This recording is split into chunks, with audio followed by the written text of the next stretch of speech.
And so I want to kind of pick off right where we left off, because we were talking about the Navy SEALs, how they regulate their emotions, and that's what separates them from everybody. And then leadership is also impacted by our emotional intelligence. It really is. So you have to be aware as a leader. Leaders who are not aware struggle. Not just aware of what is going on in their group or the structure of the group, how are they performing, but like what are the intricacies, feelings, the emotions of the group. So you got to ask yourself, what is the culture? What is the attitude of the group I'm leading? You need to know that. And you need to start by building a culture. Start by building an attitude. There's always a cool thing when you walk in with a team or with a group and you see how they do things. If they're doing things really well, you can just tell that culture, that group, that team is very well run. It starts with the leader. You gotta ask yourself, am I aware of my pride? A lot of leaders have pride issues. They are not humble. They're fake humble.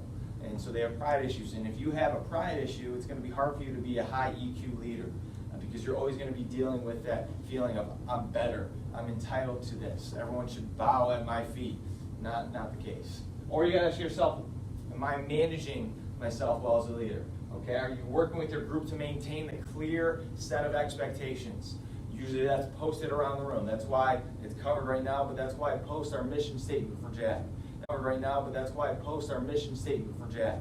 That's why you walk in any team locker room, you see words and phrases and quotes all around. Why? Because that's building a culture, that's building an attitude. It's setting, these are the expectations, these are what we hold you guys to, and this is what we're going to meet. Okay? We don't put around average expectations. The expectation and standard for you all in this room is high. And it's not going to go down, that's for sure. And then leadership, there's the mental side to it. So to have high emotional intelligence as a leader, you got to have a mental state of owning yourself and the group. You got to say, okay, what do I need to do for myself personally to make myself better, and what do I need to do to make this group better? Are you supporting your group with their mental health? That's something you can do as a high EQ leader. Because we talked about this year, mental health is a huge thing that people are dealing with more and more in our world today. I was reading an article about what they're doing in the UK and how they're extending lunch breaks so that way people can go out and get a walk, so that way they can take their brain away from all the chaos of work, and that helps their mental health. And leaders are saying, hey, if we can do this to help our employees relax for a little bit and eliminate some stress for 5-10 minutes of their lives, then that will help them be better employees. They'll work better for me. So if you're a leader, you want your employees and people underneath you to work well for you and make you look good, so why don't you help them, help their mental health. Make sure you're focusing on that, because if you let their emotions run ragged, they're not going to be productive for you, and then they're going to have their own issues. So care about people, care about their mental health. Then you have to have leadership communication with high EQ. So that's, can you anticipate the responses, the words, the actions of other people in your group? A good leader with high emotional intelligence can kind of anticipate that. They know when they make the announcement or send out the email, they know what other people are already going to be thinking of, because they are in tune with their employees, they're in tune with their coworkers, they're in tune with their team members. Is there a clear and effective pathway for communication with your group? In order for emotions and feelings to be shared and worked through, there has to be a clear pathway for that communication to happen. So a leader needs to make sure that's there. Hey, my door's open at all times. Hey, you can contact me at all hours. Here's the part to contact me. Right now I use some social media to interact with some students, or the team I coach. I Snapchat with them, where every day I'll snap them something, what I was thinking of, how I thought practice went or the game went. Why? Because I want to create a communication pathway that is easily accessible for them to use, kind of meets them, and then allows us to have a relationship, and they have a trust then factor in me. Okay, a communication pathway isn't just, hey, send me an email. Write a comment, put it in the tip jar or the comment jar. That's not a clear pathway. Something that's effective and that gets the communication from point A to point B. So if you're a high emotional intelligence leader, you're going to have clear communication pathways. So just some things you should consider as a leader of a group with high emotional intelligence. Again, here's some good thoughts with an emotional intelligence leader. I thought this was interesting. 75% emotional intelligence leader. I thought this was interesting. 75% of careers are derailed, meaning off the railroad tracks, failed, they go a little crazy, are derailed for reasons related to emotional competencies, including inability to handle interpersonal problems problems with their coworkers, problems with other people. Okay? Unsatisfactory team leadership, so people have issues with their leadership, the directors of their groups, of their departments, the overall big boss, CEO, they have issues with them. During times of difficulty or conflict, or the inability to adapt to change or elicit trust. So when change happens, they struggle with it because they feel like they weren't communicated clearly. 75% of careers are derailed because of emotional problems in the workplace, in the group. So we have to have a grasp on what our emotions are doing to us and what they're doing to others. Emotions play a huge part. You know, Drake came around and started talking about, I'm in my feelings. You know, people talking about, I'm in my feelings tonight. We've always been in our feelings. Okay, this isn't just 2018, 2019, Drake came up with it. Okay, we've always been in our feelings. We always will be in our feelings. But we have to understand that if we don't know how to regulate them and manage them, we're going to be out of a lot of things too, including maybe a job, a career, a family. So emotions are a huge thing. We have to regulate them as leaders. 3 factors that will go along with this. You have your emotional factor as a factor. As a leader, are you in tune with your emotions? Are you in your feelings? Do you understand, hey, I get angry easily. I get stressed out easily. I panic easily. Are you in tune with your emotions? And that's not to be like some Zen thing. Okay, next, as we finish out with emotional intelligence, probably be beginning of next week now because yesterday's being off. We'll do a little meditation practice. Why? Because that lets us clear everything out of our head and allows us to be in tune with what we're feeling and thinking at that moment in time. You got to do it. If you aren't in tune with your feelings and emotions, it's going to catch up with you eventually. You're eventually going to run into a wall, and that wall is going to be like, take a seat, you need to check yourself before you wreck yourself. Okay? There has to be a trust factor as a leader. So you have to trust those around you. You have to trust that other people are going to get their job done. You have to trust that their emotions are going to be right and that you can let them go. You can empathize with them and sympathize with them and say, hey, this is yours to take on. And then you also have to have the reciprocal trust. You have to have the trust back. You have to have other people who trust in you as a leader to say, hey, you're not going to lose your cool. I trust in you as a leader because you're going to lead us to where we got to get to. You're not going to go crazy. You're not going to get angry all the time. You're not going to lose it. You're not going to represent us as a group in a bad way. There has to be trust both ways. And then finally, there has to be a people factor because, as I mentioned with leader and the ship, their leadership is a people business. It's a relationship business. And so if you aren't managing your emotions and feelings and you aren't working to help others with their emotions and feelings, you're going to struggle to find your spot as a leader or director of anything or a leader of a family. Okay, you really are. And so there has to be a relationship factor there. So first you have to assess yourself. You have to check yourself. Make sure, where am I at with my emotions? Do I understand how I'm feeling? Do I understand how I'm feeling? Do I understand what my mind is going through? Do I understand how I'm going to react when this other coworker of mine says this one thing or does this one thing that they always do and gets on my nerves? You have to be able to keep your head, because as an emotional person, we all have our emotions, you can't lose your head. You can't lose the space between your ears. If you lose that part, you're going to struggle. Okay, so we got to keep our head. Leaders who lose their head and who go crazy, they never stay in leadership positions long. We often see it more in politicians because they're in the public eye more. But a politician who gets all crazy and has a big rant or does something outlandish and they can't handle their emotions, we usually see them. We all put out the videos. There's a bunch of tweets about them, and they eventually get pushed out of their position because they're like, hey, if you're a leader and you can't regulate your emotion, you can't handle these things, we can't have you in office. You got to relate and sympathize.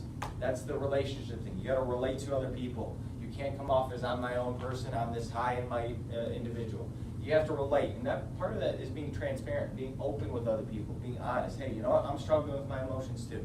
You know what? We just got told we're going to have budget cuts, and this is not easy for me as a leader. I hate to have to tell you this. I hate to have to tell you we're going to have to pink slip some people at the end of the year. You got to relate to other people and make sure you're open, and then you have to sympathize.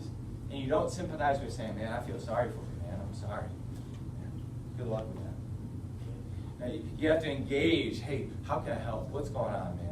Let's sit down. What's going on? Hey, let's go out to lunch. Let's take a little longer lunch today. I'm gonna take you out. Let's just hash things out. I want to hear how you're doing, okay? In order to sympathize, you have to go and meet that person. You can't just stand and expect that person to come to you, okay? And then finally, you got to have high quality relationships because, like I said, relationships matter. High quality, not just relationships, not just have a lot of them, okay? A high amount of relationships, but they have to be quality. They have to be to a standard that is beneficial for you and the group. Skip this one. So we're going to do a little compass activity here. We're going to do a little activity. Okay. So I need everyone to stand up and grab a marker, hang right in the middle. I just got up. Okay. Here's what we're going to do. I need you to go. As you see, there's pieces of paper on the four walls of this room. Okay, the color of marker doesn't matter. Okay, and you're going to get a chance in 3 seconds, to go to the one that you feel most associated with, the way you take action, the way your personality is. Okay, let me tell you that first. Okay, you might have 2 or 3 people. If 2 or 3 people go to the same one, that's okay. You guys will work together then. All right. So here's your options. We have our compass, south, east, north, west. Okay? Here, what are the strengths of your style? Of going and acting and using your emotions and your personality. What are the strengths of your style? Give me 3 to 4 adjectives. That's one-word answers. No sentence, just 3 to 4 adjectives that describe the strengths of your style. All right, question 2. What are the limitations, the weaknesses of your style? There's obviously a ton of strengths that you have, but what about the limitations? What are the weaknesses that your style presents? 3, 2, and 1. All right, next question. What style do you find most difficult to work with?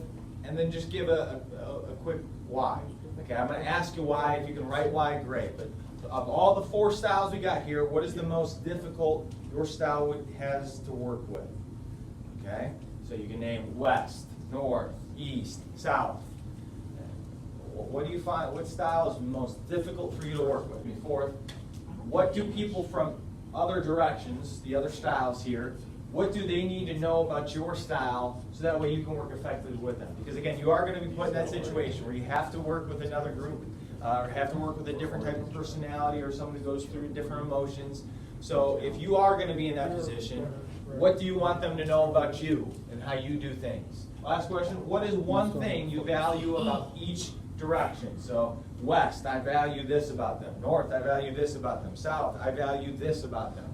Okay? And a quick synopsis, a quick summary, what do you value about the other types of personalities and ways other emotions have? All right? Ready? And go. So you have to say, what do you like about them? You have to find something. There's something about each group that brings to the table, that brings a good thing. So, what do you like about South? What is good about South? What do they do well? Is there a caring type of the group? What do you like about the people that pay attention to all the details, the fine-tuned work of it all? What do you like about the people that just take action? You go. They may not think a lot, but they just go. What do you like? Or what do you admire? Because we all, like, that's not me, but I do admire that about them. I don't really know if I like South anymore. I'm kidding.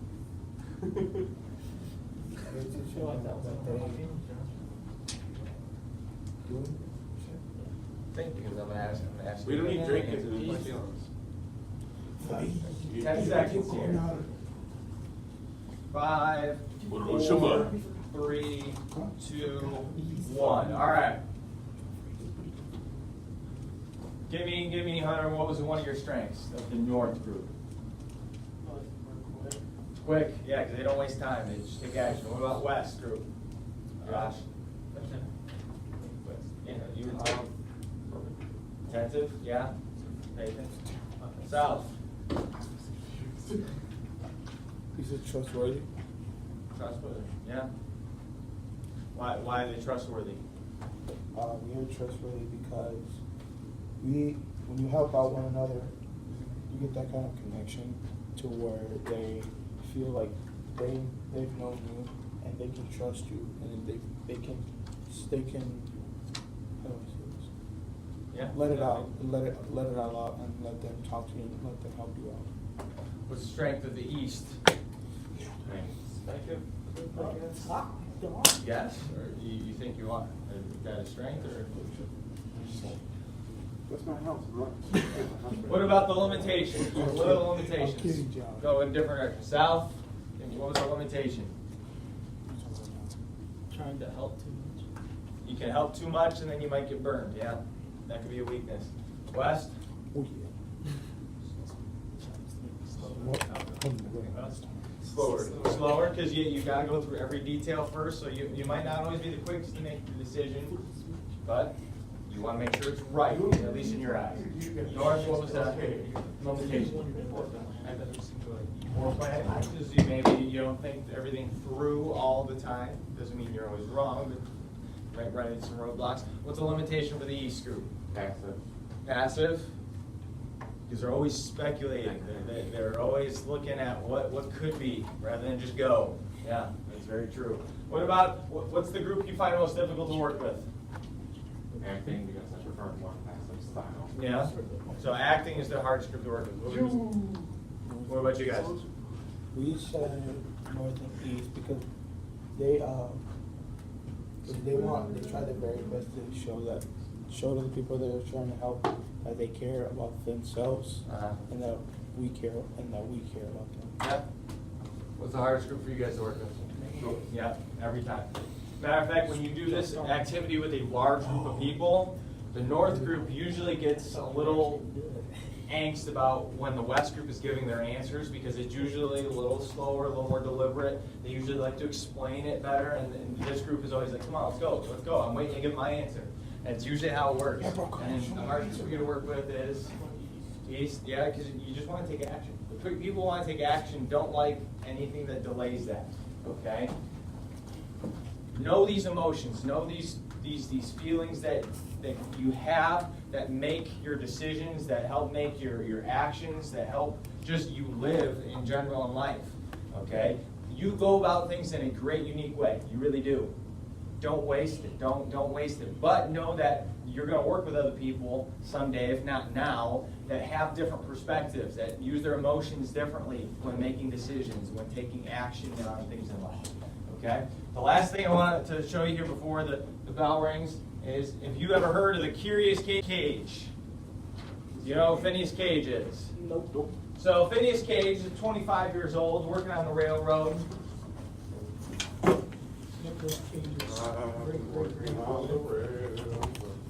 He's working on the railroad. Take a seat, guys. It doesn't matter where. Oh, I'll put it away. He's working on the railroad, and all of a sudden, kind of a mini explosion goes off, and a railroad spike, 43 inches long, 1.25 inches in diameter, so not a spaghetti stick, okay? 43 inches long, a metal rod goes through his skull, underneath his optic nerve, and goes out his head, lands 30, 45 feet away. What? Okay? Didn't die. What? Didn't die. Didn't Lived die. through it. Lived through it. As you see here, here's a picture of him. He clearly lost his eye, okay, but compared to losing your life, he just lost his eye. So he's kind of a win in his book. But you see here's a picture that kind of replicates the rod that went underneath his optic nerve and out his skull. But again, he lived. He lived. I mean, people are mystified. This is 1848, so this isn't modern medical technology. He's a young guy, but people are interested. What happened to him? Yeah. So, you said that a railroad exploded and it went through it, right? Yeah. Well, how did it just like go? Oh, it just shot straight up and out. They were working on, I don't know all the ins and outs of how they were working on the railroad. Also, he was working on the railroad? Yeah, he was working on it, and he was doing something, and it shot up, okay. and it shocked him. Now, the curious case of Phineas Cage is this. Okay, a doctor came back and looked at kind of his case, and after seeing his life happen, they're like, what's going on with him? Because he was kind of intellectual, but he was emotionally all of a sudden split. His personality before was very outgoing, very happy. He was a nice guy, always said hi, very well respected in the community he lived in and worked in doing the railroads. After the rod shot through his head, no longer the case. He was often angry. He He often would forget to show up to things. He was always punctual to be on time for work. He just wouldn't. He would just not show up for days at a time. No one knew why. Like, why was this change happening in his life? He was always a nice guy, always at work, and now he's angry all the time. He has a drinking problem. What happened? Like, what happened? Well, they looked and they said, okay, something happened when it went through his frontal lobe. Some of his emotions changed. He lost his sense of being kind. He lost his sense of being happy. And now he's angry. Okay? He would not stick to his plans. He would often start and stop a lot of things, which hurt his work because no one could employ him because he was always either not showing up to work or starting something and then going away from it, and you can never rely on him anymore. He was once a reliable guy, now not. And so he struggled to even keep a job. He would have to start moving around from place to place to place, just getting some employment. But again, he would always be angry now. So now anytime someone would say something to him, he'd lash out at them. He wouldn't let anybody help him, which was very interesting. It was said before his injury, before the rod went through his head, he never swore. I mean, he was very kind, mild-mannered. After, he was swearing like a sailor. He had no control over the words he said, how he said it. It was just mystifying. He lost his emotions. His emotions just changed, okay? And it shows that our brain can do that. We can work our brain to be so emotionally bent up that we can lose and our emotions might change. Bless you. Okay? So when he moved around, he never was the same. He eventually, Phineas Cage, he died. He moved around, he never was the same. He eventually, Phineas Cage, he died of a seizure years later. He did live for a decent amount of years after. I believe it was 10, 15 years, somewhere around there, after the injury. So it's not like he just, within a year died. He lived. Again, he lived after a metal rod went through his head. But he eventually died of a seizure. And then he's been a medical mystery for years and years now. There's a video clip of a Harvard professor talking about him. He said, and he's been studied for the last 160 years. His skull is still in the Harvard Medical University lab, so to speak, because people are just mystified. How did he survive? Okay, and then why did his emotions change? And he's still studied. His case is still looked at to try to figure out our emotions, how we regulate them, how we can control them. Okay, and that's part of it. The rod going through his head made him lose the sense of regulating his emotions, regulating his personality. And if we don't regulate our personality in life, we can go down the same road as Phineas Cage did without a metal rod going through our head. Okay, we can lose our sense of a job. We can lose our sense of a career. We can lose our sense of friends. We can lose friends because we can't regulate our emotions. So it's a curious case of Phineas Cage. I encourage you to take a look at more of his stuff. You will see this a lot in psychology classes. You'll see this a lot in those types of classes because they're wondering, why did his brain change the way he does things, okay? If you've never seen the movie Inside Out, it's a cool kind of movie. It's a Disney flick, but they talk about emotions and regulating them and controlling them. And they take a funny approach about what's going on in our brain, and imagine if there's different characters in our brain that take on the role of anger, take on the role of doubt, take on the role of fear, take on the role of joy. What does that look like?